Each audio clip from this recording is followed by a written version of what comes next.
Well, Ilima, obviously just a special experience from start to finish. Give us the feeling of what the emotion's like right now. Oh my goodness, just relief. And Congratulations, Ilima. thank you, mahalo, Ken. Thank you. I think everything couldn't be more perfect right now. Even watching some of the prelim fights and seeing the Hawaii boys and all the local fighters throwing down and just representing, like, everything has just been perfect, more than I could imagine. So I'm relieved, I'm so happy, and it's time to pot it. Start with your walkout. Your walkout was everything you said it was going to be. It was pretty emotional for, I think, anybody, you know. How were your emotions? You said it, you thought you'd be in tears a little bit. What was that moment like in walking to the cage?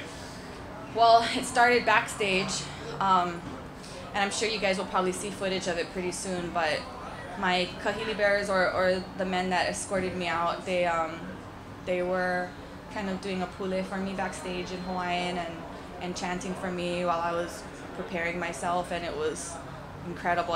The whole room just felt quiet, and the cameras were all there, so it started then. That's when I was like, you know, they're telling me, like, you have, just feel the mana, feel the haf, you know, think of your ancestors, they're all there for you.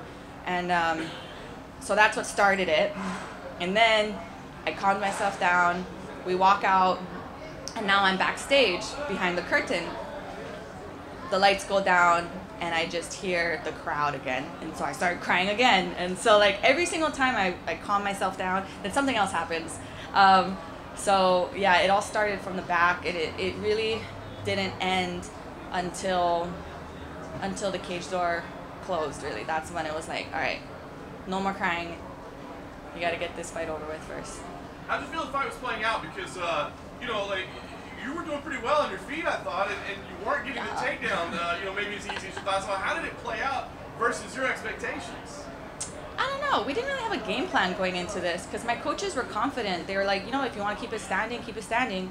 If you want to take her down, go for it. So, yeah, you know, and then I said on the mic, I was like, I don't kick ever, but I was kicking her and I was landing it, you know. So, honestly, I kind of thought that Valerie was a little timid, and I think it maybe had to do, I remember sticking her with a really hard jab in the beginning, and I think that she kind of was like, all right, I respect Ilima's striking or her power, you know. I could be totally wrong, I don't know. But I did see blood on her chin, so I was like, okay.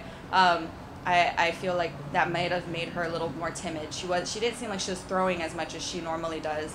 And so that definitely helped. But yeah, I did feel comfortable on my feet.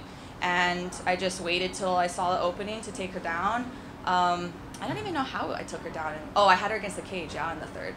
Yeah. So, I mean, I really did feel comfortable wherever we went. Even when we were in that weird-ass position, when I was, like, I think it was second round maybe. It was a really funky position, but I was, like, back elbowing her. I felt comfortable. There wasn't a moment in the fight where I got nervous. I know you're dialed in and focused on the fight, but when you got to a dominant position in the third, the crowd started going crazy. Mm-hmm. Did you hear that volume? It felt like they were anticipating the finish, you know, anticipating the win. Could you feel that? Oh, yeah. I mean, because, you know, they know that jiu-jitsu is my game. And, you know, I kind of had her in position that BJ Penn made famous, where he traps the arm down with his leg. So I was initially going for a triangle.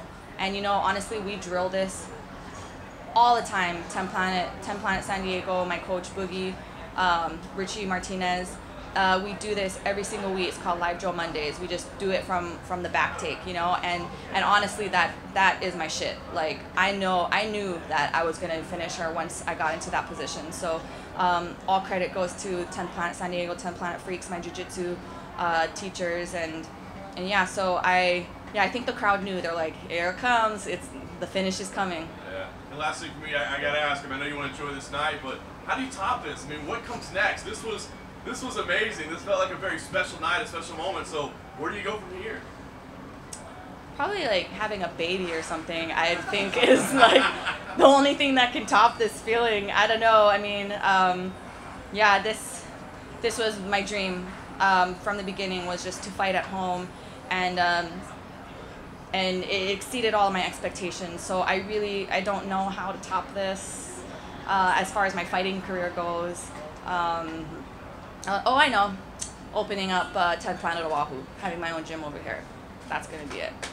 Ilima, Valerie, obviously she seemed very upset after the fight. Were you able to talk to her yet? And do you guys still plan on maybe getting drinks together like you cited in the lead up to this fight?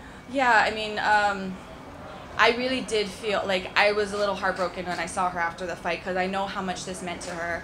You know, it was kind of like her last chance for a belt, you know, and so I did get emotional afterwards, and I hugged her, and I just respect her so much, and I wouldn't be here today if it weren't for her and what she's done for the sport. So I definitely got emotional with her, and you know, of course, it's nothing but love. Of course, she's still invited to the luau if she wants to come. If her and her team want to come, of course, there's nothing but love. At the very core of this event is about Hawaii pride, pride for Hawaii mixed martial arts. When that fight ended and that place just erupted, you could feel the pride that people felt behind you and the state of Hawaii. Just try to talk about how special the food is. Yeah, I mean, I didn't really picture the end of the fight, honestly, when I was visualizing it. I didn't want to picture it because I didn't want to get my hopes up, you know, about imagining the crowd erupting and me winning, because I'm like, if it doesn't happen, like, I'm going to be heartbroken. So when it did happen, it exceeded my expectations. I'm so happy too that, like I said, the other local fighters on the card, like, they represented, and that's all I wanted. You know, I was telling myself backstage, I'm like, you know, Ilima, it's okay if you lose because you're kind of being a martyr for these other local fighters. They're gonna they're gonna get the exposure and the opportunity, so it's all right if you lose. But yeah, I'm so happy that all eyes was on Hawaii tonight, and we all won. Like, this is a win for everybody. Just like you said, the eyes of everyone was on Hawaii tonight. We're here at 2 p.m., line out the door. I mean, how did it feel to just know, even, I mean, when you got here, that, I mean, don't get me wrong, everyone came to watch a great night of fights, but you were the headliner. Yeah. You packed out the place that way.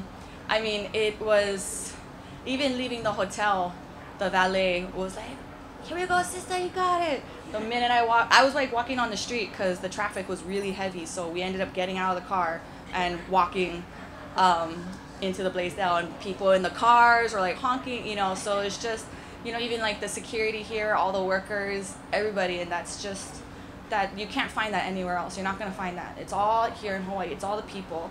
It's the people that I miss the most being in the mainland, and I could feel it tonight, every single person. What kind of statement do you think Hawaii mixed martial arts mean tonight? You know, Max said it. He said when he came back from his last fight that let's show the world that Hawaiians are the best fighters in the world, and tonight we showed it. Let's keep the wave going.